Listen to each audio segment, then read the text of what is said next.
Hey guys, this is Hamon, and welcome back to Bytesize, the show where I review games that I've taken interest in. They have to be old, they have to be new, they just have to be something I'm interested in.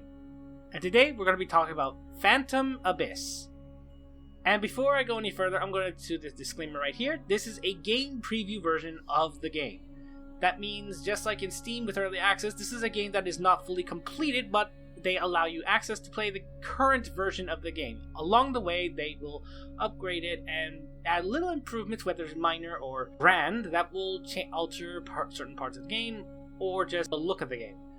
All in all, it is not complete, but you can play the current version.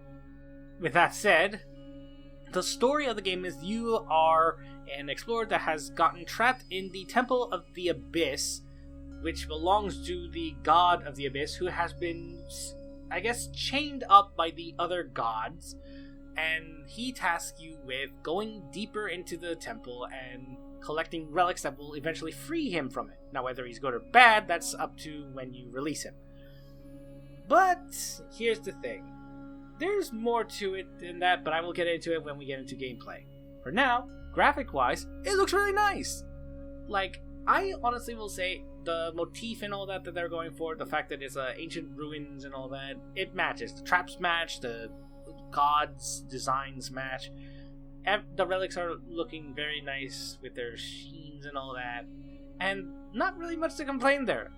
It's going for its motif, it definitely hits it, and I have no massive issue with it. So, there's nothing more else to say about it in that regard.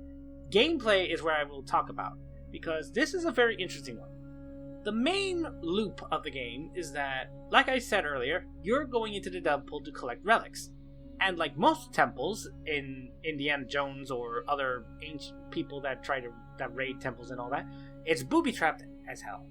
And thus you have to try to survive. You only get 3 hearts, and if you die, that's it. You go back to the beginning and start all over, probably in a whole new dungeon. And you're not alone in that regard. And I don't mean like just the guardians that are trying to come after you go through the first initial part of the dungeon, but you are actually joined by many other players, but not directly with you. See, that's why the name Phantom is in there. You can watch other players as phantoms go through the same dungeon as you. And in a lot of cases, that means you watch them die. Whether it's by impalement on spikes, or being crushed to death by a ceiling trap, or whether it's being hit by the guardians themselves, or if they fall into lava, or just fall into the abyss itself. You just end up watching them die, and you can collect their essences, which can, depending on the version you play, can give you reputation, or can give you an extra life, or whatever it is they set it up for. All in all, it is very interesting in that regard.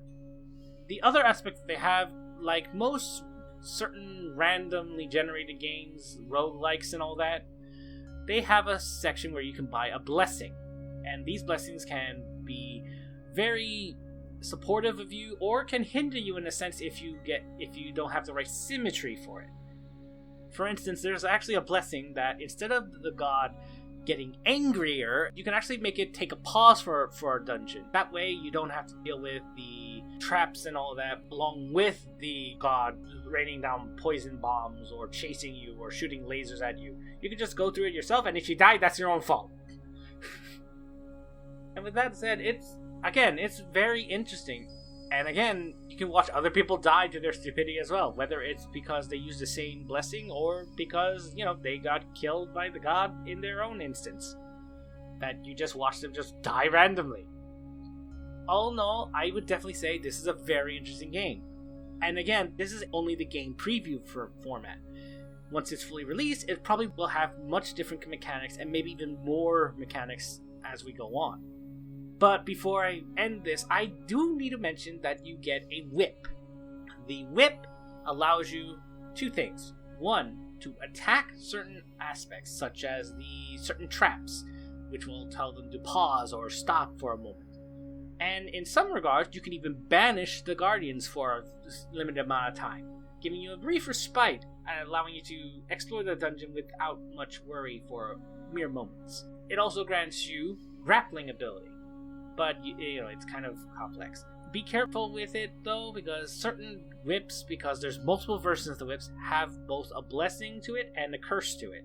For instance, there is one that allows you to have more health, but at the same time, the guardians are much stronger, and as you dive deeper, they will get stronger still. So, with all that said, I definitely would say check the game out. The game is available on Xbox Game Pass for free as long as you're a subscriber to the service. Otherwise, it is available on the following platforms if available at the price that falls alongside them. And with that said, I want to thank you so much for watching. I hope you enjoyed this episode of Bytesize. If you did, please leave a like, favorite, and subscribe to the channel for more videos like this. And I will see you next time. Bye!